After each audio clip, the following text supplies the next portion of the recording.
Un pas après l'autre, il nous montre que des églises se bougent pour le climat.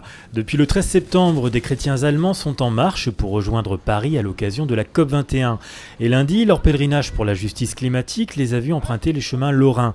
À cette occasion, Mosellan et Meurthe-et-Mosellan se sont joints à cette marche œcuménique pour un parcours entre Metz et Mars-la-Tour, avec une pause déjeuner à Rezonville pour une passation entre les organisateurs des diocèses de Metz et de Nancy, de quoi favoriser les rapprochements. C'est une belle démarche. On a fait de très très belles rencontres au cours de l'organisation de cet événement. On a vraiment rencontré de belles personnes qui avaient un souci de l'universalité, quoi. Et ça, c'est au-delà des différences, au-delà des religions, et ça, c'est vraiment enrichissant à titre personnel. Eh bien, c'est important parce que c'est pas souvent qu'il y a des rassemblements œcuméniques en France. Mais là, avoir parlé avec les protestants, les orthodoxes, la messe œcuménique, enfin la célébration œcuménique d'hier, c'était très intéressant. On rencontre des Allemands, hein, donc moi je parle pas beaucoup, mais on arrive à se comprendre. C'est vraiment extraordinaire ce rassemblement, voilà, de gens qui croient en un même Dieu, en un même monde et qu'on espère un monde meilleur, voilà. Und bis wir uns wiedersehen, halte Gott dich fest in seiner Hand. Qu'ils participent à une étape ou fassent la marche jusqu'à Paris, tous les participants ont en tête la conférence des Nations Unies sur les changements climatiques avec une conviction, la justice climatique est l'affaire de chacun. Un chrétien, normalement, il a une espérance, il croit à l'avenir. Aujourd'hui, les clignotants sont plutôt sombres, et on se demande si cette conférence à Paris va donner beaucoup de résultats.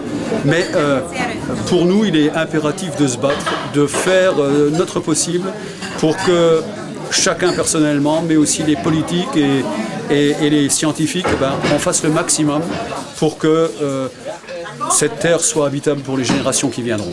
C'est pas que les chefs d'État qui doivent s'occuper de notre climat, que c'est plutôt tous les citoyens et surtout nous les jeunes, que c'est notre futur et que c'est à nous de s'en occuper. Je participe dans un mouvement de l'Église, un mouvement des jeunes catholiques en Allemagne, et je trouve que c'est quand même notre espoir qui nous donne le pouvoir pour toujours avoir d'espoir, pour toujours penser qu'on peut avancer. Et c'est un peu comme si Dieu nous a donné notre terre, c'est à nous de nous en occuper. Voilà. C'était une solidarité avec le peuple qui souffre sous le changement du climat. Et c'est une expérience d'être en route. Maintenant, il y a beaucoup de peuples qui n'avaient aucun confort, les fugitifs par exemple, et aussi de trouver la communauté avec des hommes qui ont des idées pareilles. Au terme d'une longue marche, les participants sont finalement arrivés à Mars-la-Tour. À leur façon, ils auront témoigné de l'engagement des églises chrétiennes dans la sauvegarde de la création. Eh bien, cette marche dont on avait tellement parlé, voilà, elle touche à son but, les cloches nous accueillent. Nous sommes à Mars-la-Tour et plus d'une centaine, donc voilà, on témoigne, on peut vraiment témoigner de l'engagement de nos églises dans la sauvegarde de la création, et plus particulièrement aujourd'hui pour la justice climatique, puisque on sait bien que s'il y a des désordres climatiques et des conséquences, c'est les plus pauvres qui prendront en premier.